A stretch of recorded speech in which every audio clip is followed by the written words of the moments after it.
peu expliquer ta présence ici en Bergeracois? J'ai mon oncle qui a qui a des racines un petit peu aussi ici parce que sa compagne est de Bergerac.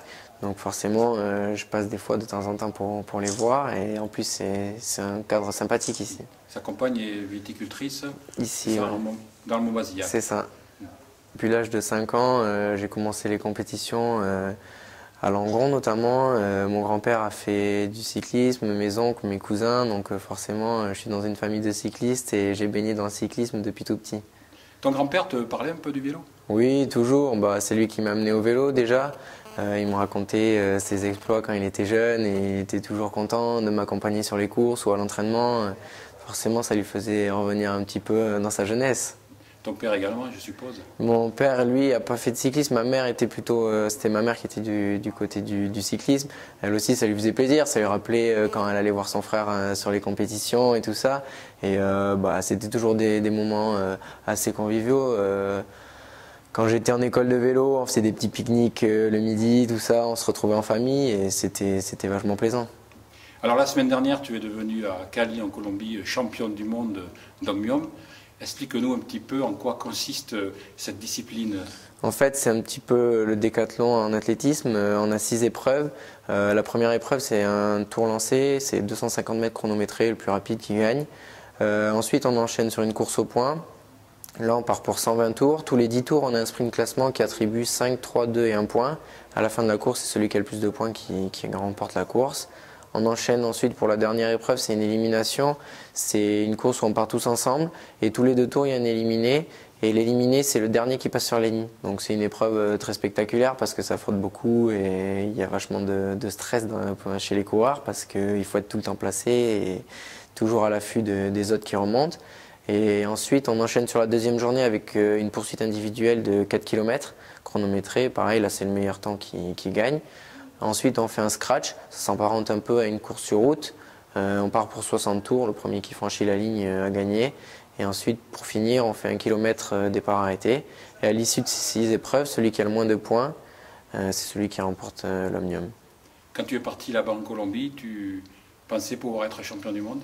Non, champion du monde, c'est quelque chose qui fait rêver. Donc c'est sûr que forcément, quand on va là-bas, on pense forcément dans un coin de la tête à ce maillot. Mais au départ, vu que c'était ma première année, moi, dans cette discipline, c'est une discipline qui demande vachement de maîtrise, d'expérience et d'entraînement, je pensais pas ramener le maillot. Après, je pensais faire un top 5 parce que j'avais fait 3e sur la dernière manche de Coupe du Monde. Mais le maillot, j'y pensais pas forcément. Alors en amateur, tu es licencié chez Vendée. C'est l'antichambre d'Europecar. Oui, c'est ça. Est-ce que tu as l'intention de passer professionnel? Oui, c'est sûr que c'est un de mes objectifs dans un futur proche, si possible. J'ai la chance de pouvoir être à Vendée, de pouvoir m'exprimer pour le moment en amateur. Après, j'espère que je vais passer au niveau supérieur. Est-ce qu'il y a une équipe en professionnel que tu souhaiterais intégrer plus qu'une autre? Est-ce que tu as une idée déjà? Europcar, c'est l'équipe. Si je suis allé à Vendée, c'est que Europcar, ça me plaisait beaucoup. Après, moi, si je suis chez Europcar, ça m'ira très bien, même très très bien. Brillant élève, tu as eu ton bac avec mention, très bien. Ouais, mention très bien. Ouais. Après, ça a été un petit peu plus compliqué de suivre des études supérieures parce qu'avec le vélo, justement, ça me demandait pas mal de temps. Je voyageais beaucoup, notamment avec la piste parce qu'on s'en allait à l'étranger et tout ça. Et parfois, je loupais un mois de cours d'affilée et c'était difficile. Du coup, je me suis tourné vers quelque chose par correspondance et pour le moment, ça se passe bien. La vigne, le vin, tu viens de le dire, ce sont des choses auxquelles tu es attaché? Ouais, forcément, ce sont mes racines.